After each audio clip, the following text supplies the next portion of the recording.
అమర్ బెడ్పై కూర్చొని జరిగిందంతా ఆలోచిస్తూ ఉంటాడు. బాగీతో తనకున్న అనుబంధాన్ని, మనోహరితో తనకున్న బంధాన్ని అంచనా వేయడానికి ట్రై చేస్తూ బాగీ మాటల్ని, మనోహరి మాటల్ని గుర్తు తెచ్చుకొని ఆలోచిస్తూ ఉంటాడు.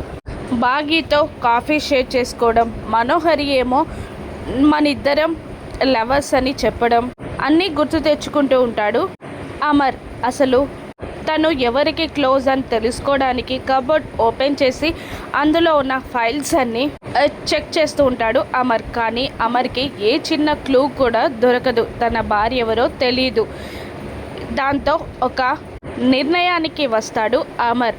వాళ్ళు నాతో యాక్టింగ్ చేస్తున్నట్టే నేను కూడా వాళ్ళతో క్లోజ్గా ఉన్నట్టు యాక్టింగ్ చేసి నాకు ఎవరు క్లోజో తెలుసుకోవాలి అని అనుకొని వేసుకున్న ప్లాన్ని అప్పుడే అమలు చేయడానికి కిందికి వచ్చి హాల్లో గట్టిగా మనోహరి అని అరుస్తూ ఉంటాడు. మనోహరిని అమర్ పిలవడంతో భాగీరాథోడ్ కంగారుగా వచ్చి చెప్పండి సార్ అని అంటూ ఉండగా, సార్ పిలిచింది నన్ను అంటూ మనోహరి యాదమ్మ కూడా అక్కడికి వెళ్తారు. చెప్పమర్ అని అంటూ ఉండగా, అవును నాకు నీతోనే పనుంది, మనిద్దరం బయటికి వెళ్దాం అని అమర్ అనగానే బాగీ షాక్ అవ్వగా మనోహరి గాల్లో తేలిపోతూ ఉంటుంది.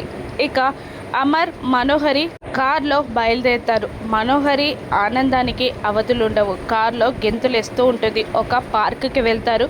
ఒక బెంచ్ పై కూర్చుంటారు అమర్, మనోహరి. ఈ 2 కొబ్బరి బొండాలను పట్టుకొని వస్తాడు అమర్. ఒకటి మనోహరికి అందించి మరొకటి తను పట్టుకొని కూర్చొని తాగుతూ మనోహరి నుండి నిజం కక్కించడానికి ప్రయత్నాలు మొదలు పెడతారు. చెట్టు చాటు నుండి అదంతా గమనిస్తూనే ఉంటుంది బాగీ రాథోడ్.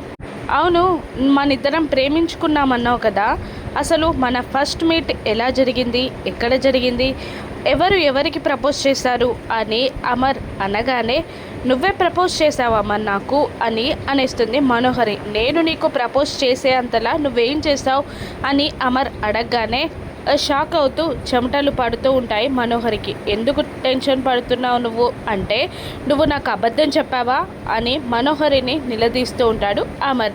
మనోహరి నాటకాన్ని బయట పెట్టడానికి నాటకం మొదలుపెట్టిన అమర్ మనోహరి గుట్టు తెలుసుకుంటాడా? రాను ఎపిసోడ్స్లో చూద్దాం. Thank you for watching.